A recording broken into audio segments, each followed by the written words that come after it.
The American weekly Newsweek published an analysis of the consequences of a US nuclear strike on the Russian capital. Using modeling, a professor and historian of nuclear technologies, Alex Wellerstein, demonstrated the scale of destruction that would be inflicted on Moscow in the event of nuclear retaliation. This material reminded us that Russia regularly threatens the world with the use of nuclear weapons, not realizing that a retaliatory strike would turn the country's largest cities into radioactive ash. The B-83, the most powerful nuclear weapon in the US arsenal, was used for the assessment. The destruction map was created based on airburst models at an altitude of 3.3 kilometers, which is considered the most likely scenario for an attack on a megacity.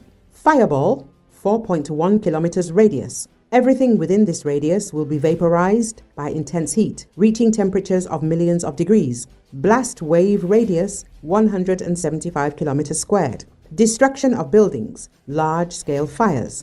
Radiation radius, 546 kilometers squared. Third-degree burns that will result in disability and amputations. Minor blast damage, 1,385 kilometers squared. Broken windows, causing injuries to residents even tens of kilometers away. Newsweek estimates that a nuclear strike would kill about 1.37 million people and injure 3.75 million residents. These figures take into account the average population density of Moscow, where about 10.2 million people are present daily. Russia has repeatedly stated that it may use nuclear weapons as a tool of blackmail. However, the Newsweek story clearly shows that any such move would result in an immediate response, which would result in the complete destruction of key Russian cities, including Moscow. Experts emphasize that such materials should remind the Russian leadership of the catastrophic consequences of a nuclear conflict. The United States and its allies have the potential for a retaliatory strike that would instantly destroy the Russian regime, turning the country's major cities into uninhabitable territories. This warning should be a signal to the world community. Nuclear escalation initiated by Russia will inevitably lead to its complete collapse. Earlier, media reported that Ukraine could create a nuclear bomb in a couple of months if Trump refuses help.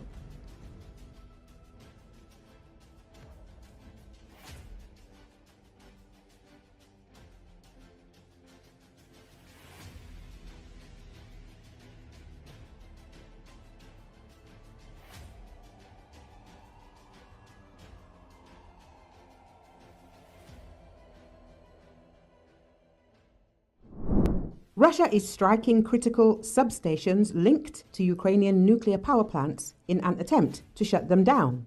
The strikes threaten disaster, the New York Times reports, citing experts. Russia has been targeting Ukraine's energy sector since the early days of the war, trying to destroy it and make life miserable for Ukrainians. So far, these attacks have focused primarily on thermal and hydroelectric power plants and their transmission facilities. But Ukraine's energy system has not collapsed, mainly because most of its electricity production relies on nuclear power plants, which have so far escaped direct attack.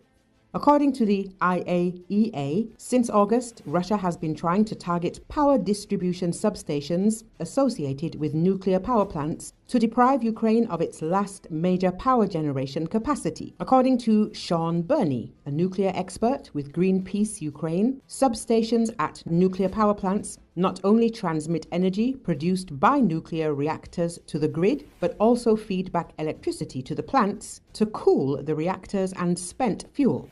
A loss of cooling function in one or more reactors would inevitably lead to a nuclear meltdown and a large-scale radiation release. Greenpeace warned in a note sent to the New York Times. United Nations experts issued a similar warning in a statement released Monday. They said that further damage to Ukraine's power grid could lead to power outages, increasing the risk that operating nuclear reactors would lose access to the grid to power their safety systems. Such an event, the statement said, could lead to a serious nuclear disaster.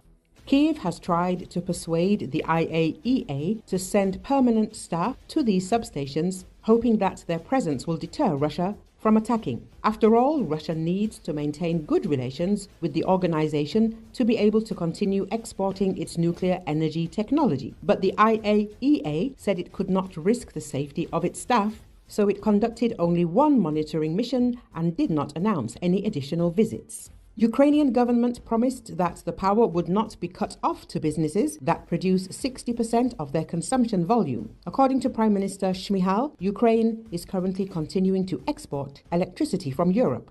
We also reported that next week, the situation with power outages in Ukraine will improve and the duration of outages will be reduced to 4 to 8 hours per day.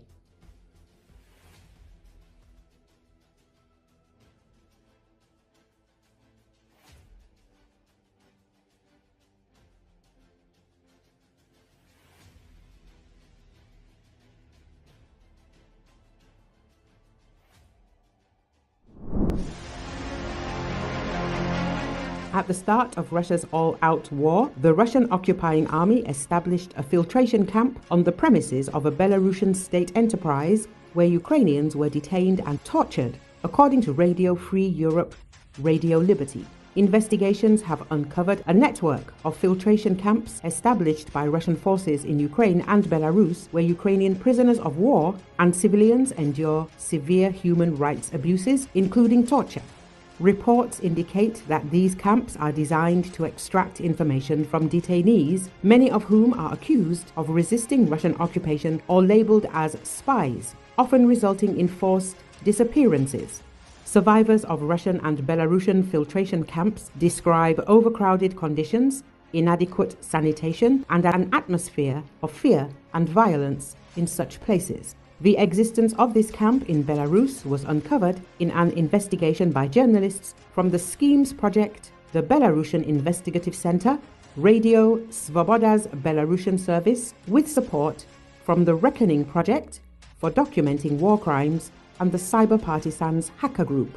Journalists identified the exact location of the filtration camp in Belarus using testimonies from former detainees, Russian propaganda videos, satellite imagery, and data obtained by hackers. The camp was set up on the premises of a building belonging to the Belarusian state enterprise Pripyatsky Alliance in Narulia, near the Belarus-Ukraine border. It operated from at least March to May 2022, detaining both military personnel and civilians, including children. According to the investigation, human rights defenders received numerous reports that the camp in Narulia was among the most brutal in its treatment of prisoners. Former captives and their relatives recalled severe beatings and harsh interrogations. Radio Svoboda journalist Dmytro Zulai estimates that hundreds of Ukrainian civilians may have been taken to Narulia by Russian forces. Civilians were transported from the Hostomel airport in several groups. It happened from early to mid-March, and again when the Russians threatened from Kyiv Oblast. Every person from these so-called groups reported stopping in Belarus, he explained. Currently, some Ukrainians who passed through the filtration camp at Pripyatsky Alliance in Narulia still remain in captivity, many held in Russian correctional colonies.